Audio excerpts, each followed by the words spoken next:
Unit ని సమర్పిస్తున్న వారు తెలంగాణలో అతి తక్కువ ధరలలో మీరు కలలు కన్న ఇంటిని నిర్మిస్తున్న ఏకైక సంస్థ సన్షైన్ ఇన్ఫ్రా 9069069333.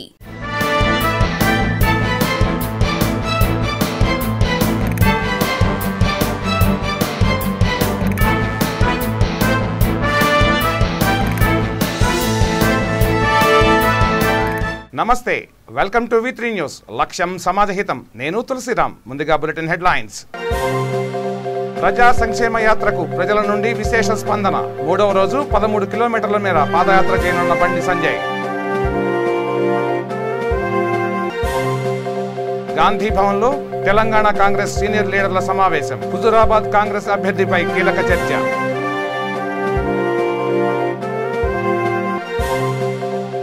స్టీల్ ప్లాంట్ ప్రైవేటీకరణపై భగ్గుమన్న వామపక్షాలు. విశాఖ ఆర్టీసీ కాంప్లెక్స్ లో నిరసన ప్రదర్శన.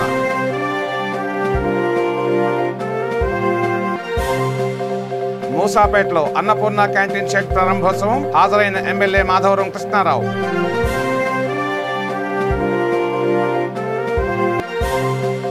తిరుమలలో భారీ సర్పం కలకలం. దివ్యారామంలో హల్చల్ చేసిన కొండ చిలువ.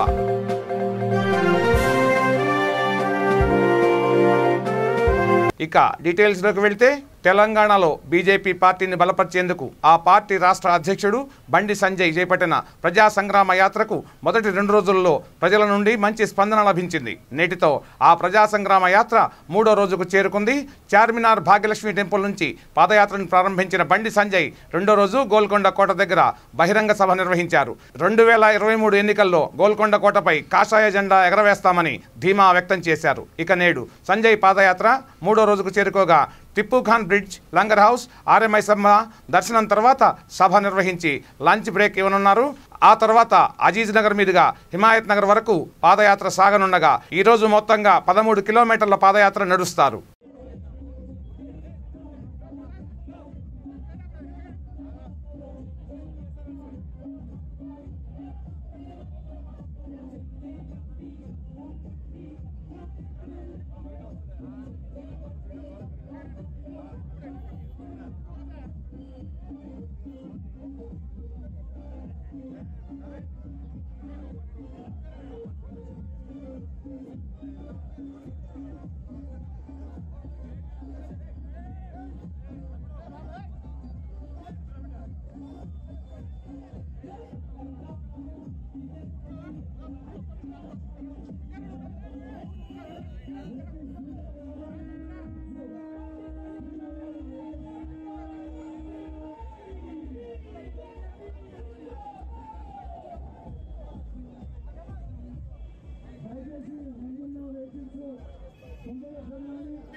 తెలంగాణ కాంగ్రెస్ టాప్ లీడర్లతో గాంధీ భవన్ సందడిగా మారింది. ఆ పార్టీ తెలంగాణ రాష్ట్ర వ్యవహారాల ఇన్ఛార్జ్ మాణిక్యం ఠాగూర్ అధ్యక్షతన తెలంగాణ కాంగ్రెస్ నేతలు సమావేశమయ్యారు. హుజురాబాద్ ఉప ఎన్నిక, ఇతర అంశాలపై జరుగుతున్న పార్టీ మీటింగ్కు కీలక నేతలంతా హాజరయ్యారు. తెలంగాణ పీసీసీ అధ్యక్షుడు రేవంత్ రెడ్డి, ప్రచార committee chairman Madhu Yaskhi Goud, CLP నాయకుడు భట్టి విక్రమార్క, దామోదర రాజనరసింహ, ఇతర పార్టీ ముఖ్య నేతలు ఈ సమావేశంలో పాల్గొన్నారు. హుజురాబాద్ కాంగ్రెస్ అభ్యర్థి ఎంపికపై ప్రధానంగా చర్చించారు. అధికార పార్టీని సమర్థంగా ఎదుర్కొనేందుకు అవలంబించాల్సిన వ్యూహాలపై కూడా చర్చించారు. హుజురాబాద్ కాంగ్రెస్ అభ్యర్థిపై ఇప్పటికే ఉత్కంఠ నెలకొన్న సంగతి తెలిసిందే. సమావేశంలో కొండా సురేఖ అభ్యర్థిత్వానికే చాలా మంది నేతలు మద్దతు తెలిపినట్టు తెలుస్తోంది. అందరి అభిప్రాయాన్ని సేకరించి తుది జాబితాను కాంగ్రెస్ అధినేత్రి సోనియా గాంధీకి మాణిక్యం ఠాకూర్ అందజేయనున్నారు. ఆ తర్వాత హుజురాబాద్ కాంగ్రెస్ అభ్యర్థి ఎవరైనా దానిపై స్పష్టత వచ్చే అవకాశం ఉంది. దాచిపెట్టండి, ఎవడని దొరికితే టీఆర్ఎస్ మాట మాట్లాడితే చెప్పుతో పళ్ళు రాలేటట్టు కొట్టండి. చంద్రబాబు నాయుడు మనిషినే అయితే, చంద్రబాబు నాయుడు అధికారంలో ఆంధ్రప్రదేశ్లో ఉన్నప్పుడు, ఎన్డీఏ కేంద్రంలో ప్రభుత్వంలో ఉన్నప్పుడు చంద్రబాబు నాయుడు గారికి నమస్కారం పెట్టి తెలంగాణలో మా బిడ్డల, మా విద్యార్థుల, మా అమరవీరుల కుటుంబాలు చాలా కష్టాలలో ఉన్నాయి, మా తెలంగాణ రైతాంగం కన్నీళ్లలో మునిగి తేలుతున్నారు, నేను తెలుగుదేశంలో ఉండడం మా తెలంగాణ ప్రాంత ప్రజలకు అంతగా ఇష్టం లేదు, వాళ్ళ అభిప్రాయం మేరకు నేను ప్రధాన ప్రతిపక్షమైన కాంగ్రెస్ పార్టీతో కలిసి పనిచేయాలని చెప్పి విజయవాడకి వెళ్ళి గౌరవంగా వారికి నమస్కరించిన రాజీనామా లేఖనిచ్చి వచ్చిన. నేను ఒకవేళ అధికారానికో లేకపోతే కాంట్రాక్ట్ల కోసమో కమిషన్ల కోసమో కక్కుర్తి పడితే 2011 అక్టోబర్ నెలలో నేను రాజీనామా చేసి ప్రతిపక్షంలో రాష్ట్రంలో కేంద్రంలో ఉన్న కాంగ్రెస్ పార్టీలో నేను ఎందుకు చేరుతా ఒకసారి ఆలోచన చేయండి. నేను అందరిలాగా చిల్లర మాటలు మాట్లాడలే.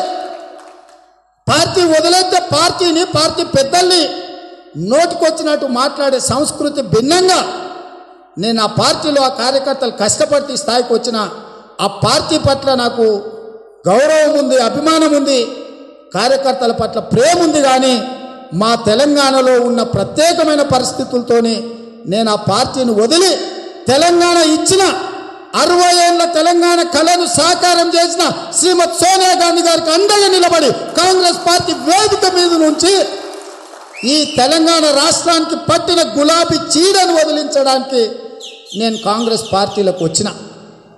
2009లో చంద్రబాబు నాయుడుతో పొత్తు పెట్టుకొని చంద్రబాబు నాయుడు వీరుడు, ధీరుడు, శూరుడు, ఆయన గొప్ప మేధావి, ఆయన సృష్టించిన సంపదను రాజశేఖర రెడ్డి కొల్లగొడుతున్నాని పాలమూరు జిల్లాకు వచ్చి మాట్లాడిన పనికిమాలిన సన్నాసిగాడు ఎవడని నేను అడుగుతున్నా. సిరిసిల్లలో కేటీఆర్ గెలవడానికి తెలుగుదేశం పార్టీ కార్యకర్తలు పొత్తులో పనిచేస్తే కదా గెలిచింది. ఐటీ కంపెనీల సమావేశం అయినప్పుడు ఇదే కేటీఆర్ చంద్రబాబు నాయుడుని గొప్పగా కీర్తించి ఐటీ కంపెనీలను తెచ్చిండు, హైటెక్ సిటీని తెచ్చిండు, అద్భుతమైన పాలనను అందించిన చంద్రబాబు నాయుడు అని తెలంగాణ రాష్ట్రం వచ్చిన తర్వాత పోటీపడి పొగిడింది మీ తల్లి కొడుకులు కాదా?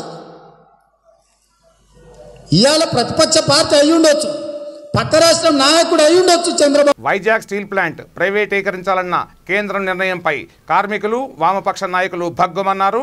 ప్రైవేటీకరణ యత్నాలను నిలిపివేయాలని డిమాండ్ చేస్తూ విశాఖ ఆర్టీసీ కాంప్లెక్స్ వద్ద నిరసనలు నిర్వహించారు. కేంద్రం తీరును నిరసిస్తూ విశాఖ ఉక్కు ఆంధ్రుల హక్కు అని నినాదాలు చేశారు. విశాఖ స్టీల్ ప్లాంట్ ఆంధ్రుల ఆస్తి అని, దాన్ని అమ్మడానికి మోడీ ఎవరని ఐఎన్టీయూసీ నాయకులు ప్రశ్నించారు. విశాఖ ఉక్కు కోసం సుదీర్ఘకాలం పోరాటం చేసి 32 మంది ప్రాణత్యాగ ఫలితంగా సాధించుకున్నామని ఐఎన్టీయూసీ నాయకులు నాగభూషణం అన్నారు. కేంద్ర నిర్ణయాన్ని మార్చుకోకపోతే ప్రజలు తగిన బుద్ధి చెబుతారని హెచ్చరించారు. నా పేరు బాగువిల్లి నాగభూషణం, జిల్లా ఎన్టీసీ ప్రధాన కార్యదర్శి, అదేవిధంగా రాష్ట్ర ఎన్టీసీలో కూడా ఉపాధ్యక్షులుగా ఉన్నాం. విశాఖ ఉక్కు పరిశ్రమ ప్రైవేటీకరణకు వ్యతిరేకంగా ఇక్కడ విశాఖపట్నంలో ఉన్న అన్ని కార్మిక సంఘాల ఐక్యతగా పోరాటం చేస్తూ ఉన్నాం. నిన్నటికి విశాఖపట్నంలో నిరాహారదీక్ష స్టార్ట్ చేసి 150 రోజులైంది. ఈరోజు 151వ రోజు. మరి విశాఖ స్టీల్ ప్లాంట్ దగ్గర ఈవేళ 200వ రోజు ఈవేళ వారు నిరాహారదీక్ష స్టార్ట్ చేసి, కాబట్టి ఈ నిరాహారదీక్ష నిన్న మనం చూసినట్లయితే మానవహారం విశాఖపట్నంలో మానవహారం సుమారు 15,000 నుంచి 20,000 మంది వరకు కూడా, అగనపూడి నుంచి కూడా బిహెచ్పి వరకు కూడా నిరాహారదీక్ష మానవాళ్ళలో పాల్గొనడం జరిగింది. ఇలాంటి కార్యక్రమం ప్రజల్లో వ్యతిరేకత ఉన్నప్పుడు తప్పనిసరిగా కేంద్ర ప్రభుత్వం దిగివచ్చి విశాఖ స్టీల్ ప్లాంటు ప్రైవేటీకరణ నిర్ణయాన్ని ఉపసంహరించుకోవాలని మీకు తెలియజేస్తున్నాం. కాబట్టి ఒకవేళ కేంద్ర ప్రభుత్వం ఇంకా విరమించుకోలేని ఎడల మేము ఇంకా భారీ ఎత్తున ముందు ఇంకా చర్యలు చేసి పోరాటాలు చేస్తామని పత్రిక ద్వారా, మీడియా ద్వారా కూడా తెలియజేస్తున్నాం. ఇది భారతదేశ సంపద, ప్రభుత్వ రంగ సంస్థలు ఈ భారతదేశ సంపదని ఇవాళ అమ్ముకుంటూ పోతే ఆఖరికి భారతదేశాన్ని అమ్ముకునే పరిస్థితి వస్తుంది. అది రాకుండా ఉండాలంటే ప్రభుత్వ రంగ సంస్థలు, మన ఆధునిక దేవాలయాలు ఏవైతే ఉన్నాయో అవన్నీ కూడా ఉండాలని, ప్రభుత్వ రంగంలోనే ఉండాలని, దానివల్ల ప్రజలకు కూడా ఉద్యోగ భద్రత ఉంటుంది. అదే ఎస్సీ, ఎస్టీ, బీసీ రిజర్వేషన్లు ఉంటాయి. ఇవన్నీ ఉండాలంటే ప్రభుత్వ రంగ సంస్థలు ఉండాలి. దానికి మీడియా కూడా సహకరించాలని మిమ్మల్ని అందరూ కోరుకుంటూ మీడియా ద్వారా కూడా మన ప్రజలకు కూడా తెలియజేయవలసిందిగా మిమ్మల్ని కోరుతున్నాం. కూకట్పల్లి నియోజకవర్గంలోని మూసాపేట మున్సిపల్ కార్యాలయం ఎదురుగా ఏర్పాటు చేసిన అన్నపూర్ణ క్యాంటీన్ షెడ్డును ఎమ్మెల్యే మాధవరం కృష్ణారావు చేతుల మీదుగా ప్రారంభించారు.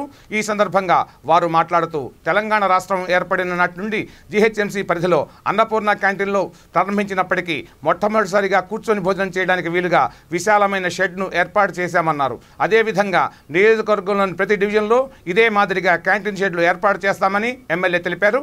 ఈ కార్యక్రమంలో జోనల్ కమిషనర్ మమత, కార్పొరేటర్లు పాల్గొన్నారు.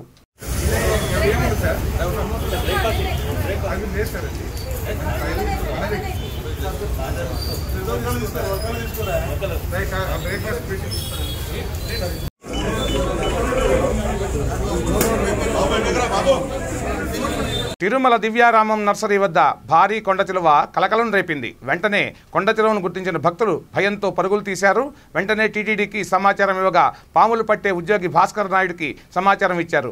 ఆయన కొండచిలువను పట్టుకొని అటవీ ప్రాంతంలో వదిలిపెట్టారు. దీంతో భక్తులు ఊపిరి పీల్చుకున్నారు.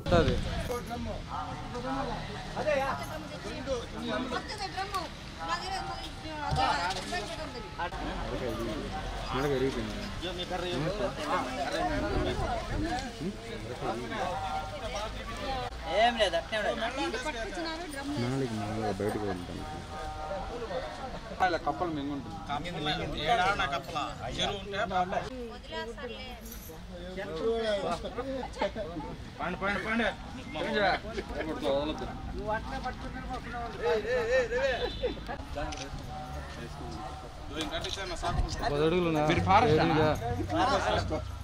మీ పేరునా మీ పేరా పర్వాలేదు పర్వాలేదు చెప్పు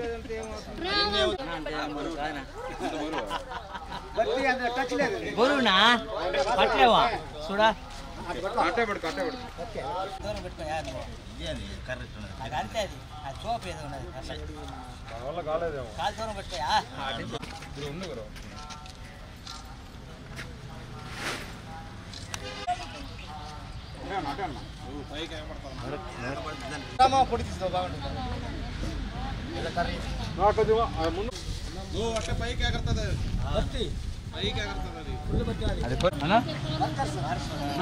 తొమ్మిది అడుగులు ఉన్నదా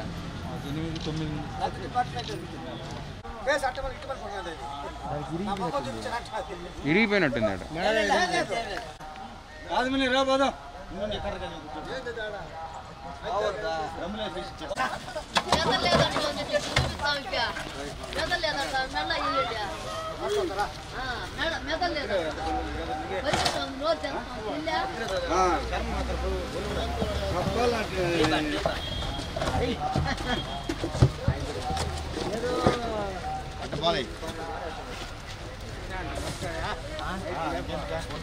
రాదులేను అట్నే పట్టుకో అట్నే మరి ఎందుకు లేదు గుమ్మడి నువ్వు నీ దగ్గరికి వచ్చినప్పుడు లేస్తుందని భయపడుతున్నారు వాళ్ళు. వరంగల్ నగరంలోని Hunter road Ursugutta JSM school ఎదురుగా నూతనంగా ఆధునిక హంగులతో ఏర్పాటు చేసిన Akuthota AC convention function hall ప్రారంభోత్సవం ఘనంగా నిర్వహించారు. ఈ కార్యక్రమంలో ముఖ్య అతిథిగా పంచాయతీరాజ్ శాఖ మంత్రి ఎర్రబెల్లి దయాకర్ రావు పాల్గొని కన్వెన్షన్ హాల్ను ప్రారంభించారు. ఈ కార్యక్రమంలో మేయర్ గుండు సుధారాణి, తూర్పు MLA Nannapuneni Narender, MLC Basavaraj Saraiah, corporator Pallam Padmaravi తదితరులు హాజరయ్యారు. మా అన్నయ్య చెప్పిన విధంగా ఎంతో కష్టపడి మా పేరెంట్స్ కానీ మా ఇంట్లో ఉన్న కుటుంబ సభ్యులందరి సహకారాలతో ఇంత పెద్ద వ్యవస్థను మేము స్థాపించాము. ఇది ఒక వరంగల్ ప్రైడ్ ప్రాజెక్టుగా మేము అనుకుంటున్నాము. ఈ ప్రైడ్ ప్రాజెక్ట్ని ప్రజలందరూ ఆస్వాదించి మమ్మల్ని అంచెలుగా ఎదగాలని కోరుకుంటున్నాను. Thank you. పేరు చెప్పండి. సిద్ధేశ్వరరావు. వికారాబాద్ జిల్లా మర్పల్లి మండలంలో విషాదం చోటు చేసుకుంది. గత రాత్రి కురిసిన వర్షాలకు ఓ నవవధువు కారు నీటిలో కొట్టుకుపోయింది. ఆ సమయంలో కారులో ఉన్న వధూవరులు నీటి ప్రవాహంలో కొట్టుకుపోయి మృతి చెందారు. విషయం తెలుసుకున్న ఎమ్మెల్యే డాక్టర్ ఆనంద్ తిమ్మాపూర్లో చిక్కుకున్న మృతదేహాలను పరిశీలించారు. స్వయంగా తానే పోలీసులు గ్రామస్తులతో పాటు మృతదేహాలను మోసుకొచ్చారు. అంత్యక్రియల నిమిత్తం మృతదేహాలను ఆసుపత్రికి తరలించారు.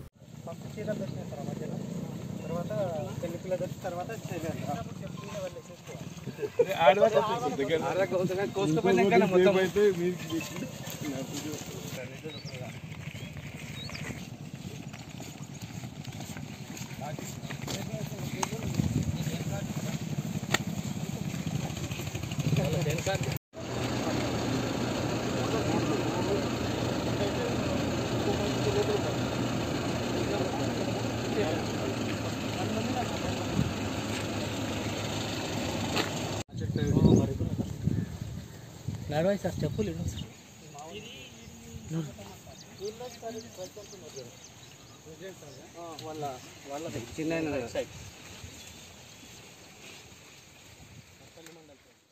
దేశవ్యాప్తంగా కృష్ణాష్టమి వేడుకలు అంగరంగ వైభవంగా జరుగుతున్నాయి. నిజామాబాద్ జిల్లా బోధనలోని కృష్ణ మందిరంలో భక్తులు ఘనంగా జరుపుకున్నారు. వేడుకల్లో భాగంగా అఖండ హరినామ సంకీర్తన, అన్నదాన కార్యక్రమం నిర్వహించారు.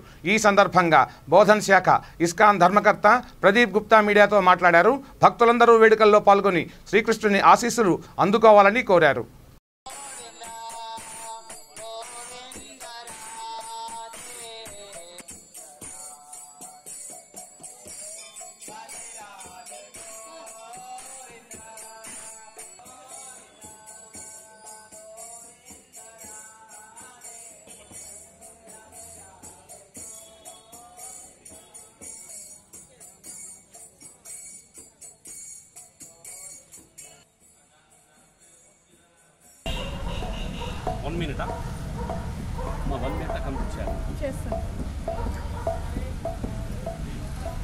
కృష్ణ బోధన్ భక్తులందరికీ కృష్ణ జన్మాష్టమి శుభాకాంక్షలు.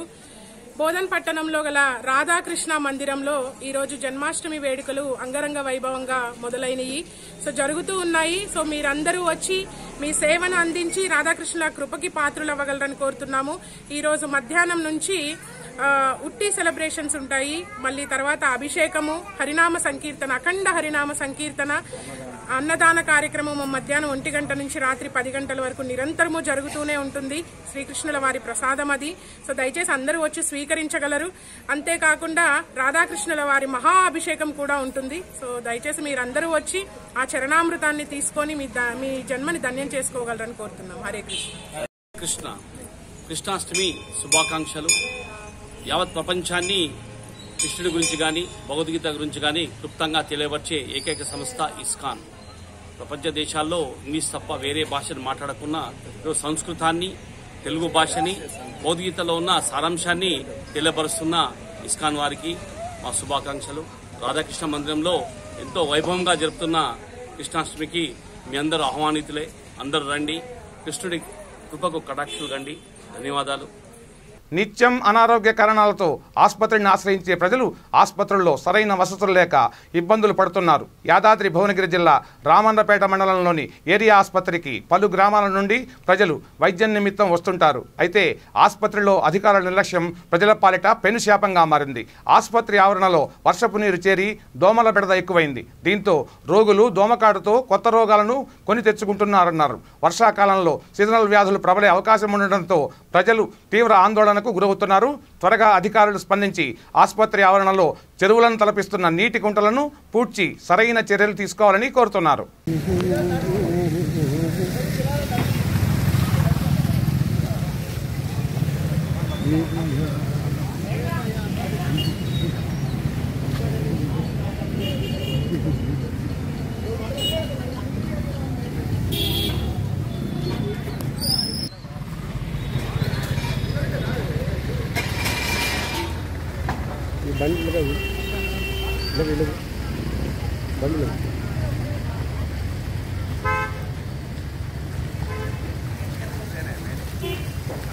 బండిలో ఊరివా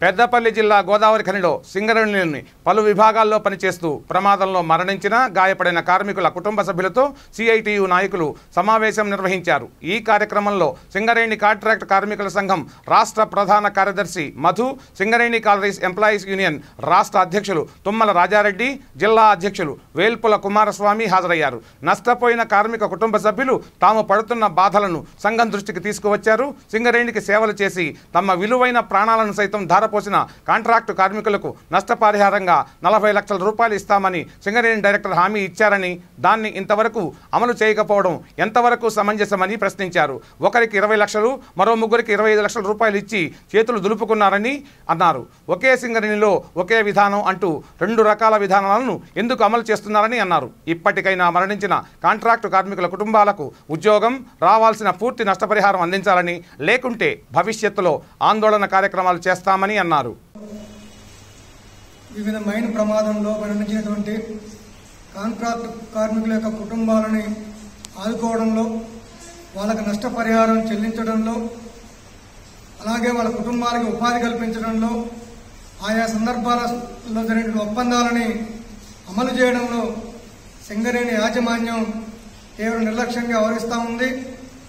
ప్రమాదాలు జరిగినప్పుడు పర్మనెంట్ కార్మికుల పట్ల, అధికారుల పట్ల ఒక రకంగా, కాంట్రాక్ట్ కార్మికుల పట్ల మరో రకంగా వ్యవహరిస్తూ ఇవాళ కాంట్రాక్ట్ కార్మికుల కుటుంబాల పట్ల సింగరేణి యాజమాన్యం తీవ్రమైన వివక్షతని పాటిస్తూ ఉంది. 2020 ఏప్రిల్ 30వ తేదీన RG1 ఏరియాలో ఎక్స్ప్లోరేషన్ డిపార్ట్మెంట్లో ప్రమాదం జరిగి కోడూరు స్వామి అనే కాంట్రాక్ట్ కార్మికుడు చనిపోయాడు. ఆ సందర్భంగా సింగరేణి యాజమాన్యం చెల్లించాల్సిన 15 లక్షలతో కలుపుకొని 30 లక్షల రూపాయలు చెల్లిస్తామని, కుటుంబంలో 2 ఉపాధి కల్పిస్తామని చెప్పేసి హామీ ఇచ్చారు. కానీ ఈ రోజు వరకు సింగరేణి యాజమాన్యం చెల్లించాల్సిన 15 లక్షలు చెల్లించలేదు. 2 ఉపాధి కల్పిస్తాను, ఒకరికి మాత్రం ఉపాధి కల్పించారు. జూన్ 2వ తేదీన రామగుండం 3 ఏరియాలో OCP1లో అధికారుల యొక్క నిర్లక్ష్యం ఫలితంగా బ్లాస్టింగ్ ప్రమాదం జరిగింది. ఈ ప్రమాదంలో బిళ్ళ రాజేశం, అజ్జయ్య, రాకేష్, ప్రవీణ్ అనే 4 కాంట్రాక్ట్ కార్మికులు చనిపోయారు. వెంకటేష్ అనే కాంట్రాక్ట్ కార్మికుడికి 2 కళ్ళు పోయినాయి. ఈ సందర్భంగా చర్చల సందర్భంగా కూడా ఒక కుటుంబానికి 40 లక్షల రూపాయలు చెల్లిస్తామని, కుటుంబాల్లో ఒకరికి ఉపాధి కల్పిస్తామని చెప్పేసి హామీ ఇచ్చింది. కానీ వాళ్ళ దీంట్లో ఒక కుటుంబానికి 20 లక్షలు, 3 కుటుంబాలకు 25 లక్షలు, కళ్ళు పోయిన కార్మికుడికి 12 లక్షలు మాత్రమే చెల్లించింది. దీంట్లో కూడా సింగరేణి యాజమాన్యం చెల్లించాల్సిన 15 లక్షల రూపాయలని ఈ రోజు వరకు చెల్లించలేదు. ఆ కాంట్రాక్ట్ కార్మికుల కుటుంబాల్లో ఏ ఒక్కరికి ఈ రోజు వరకు ఉపాధి కల్పించలేదు. వాళ్ళ PF సమస్యను పరిష్కరించడంలో కూడా యాజమాన్యం తీవ్రమైన నిర్లక్ష్యంగా వ్యవహరిస్తూ ఉంది. ప్రమాదం జరిగి సంవత్సరంన్నర కాలం అవుతున్నప్పటికీ కాంట్రాక్ట్ కార్మికుల కుటుంబాలను పట్టించుకోవడంలో మాత్రం తీవ్ర జాప్యం, నిర్లక్ష్యంగా ఇవాళ సింగరేణి యాజమాన్యం ప్రవర్తిస్తూ ఉంది. బ్లాస్టింగ్ కార్మికుల ప్రమాదం సందర్భంగా స్వయంగా ఆనాటి సింగరేణి డైరెక్టర్ పాగారు చర్చల్లో ఉన్నారు. చర్చల్లో పాల్గొని చాలా స్పష్టంగా 10 సింగరేణి యాజమాన్యం చెల్లించాల్సిన 15 లక్షల రూపాయలు చెల్లిస్తా అని చెప్పేసి చెప్పాడు.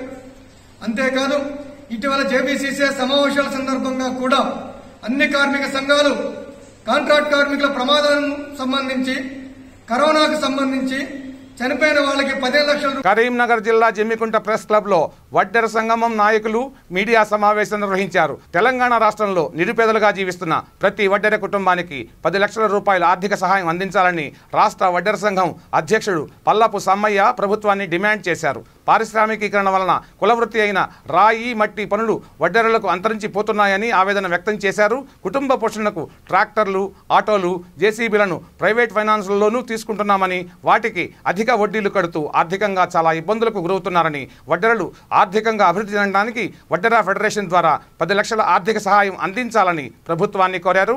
ఈ కార్యక్రమంలో రాష్ట్ర అధ్యక్షుడు పల్లపు సమ్మయ్య, రాష్ట్ర కార్యనిర్వాహక అధ్యక్షుడు బొంత శ్రీనివాసరాజ్, రాష్ట్ర ప్రధాన కార్యదర్శి గండికోట కృష్ణ, వడ్డెర కులస్తులు పాల్గొన్నారు.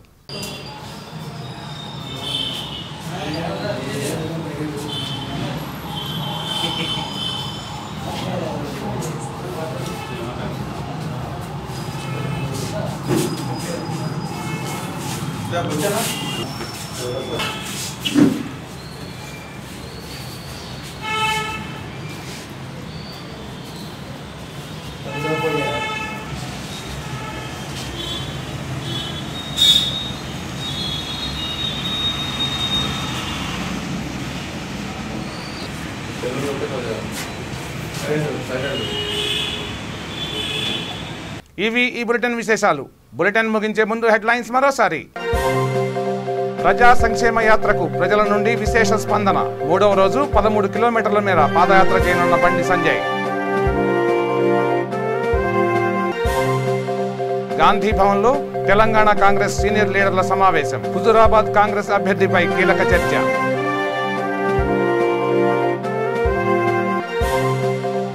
స్టీల్ ప్లాంట్ ప్రైవేటీకరణపై భగ్గుమన్న వామపక్షాలు. విశాఖ RTC కాంప్లెక్స్ లో నిరసన ప్రదర్శన.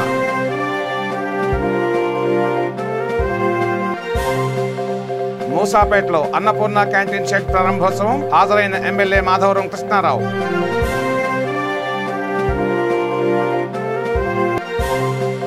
తిరుమలలో భారీ సర్పం కలకలం, దివ్యారామంలో హల్చల్ చేసిన కొండ చిలువ.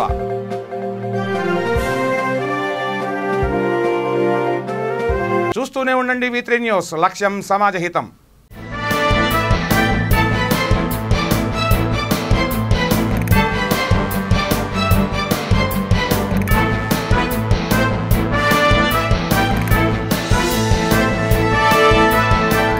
ఈ బులెటిన్ ని సమర్పిస్తున్న వారు తెలంగాణలో అతి తక్కువ ధరలలో మీరు కలలు కన్న ఇంటిని నిర్మిస్తున్న ఏకైక సంస్థ సన్షైన్ ఇన్ఫ్రా 9069069333.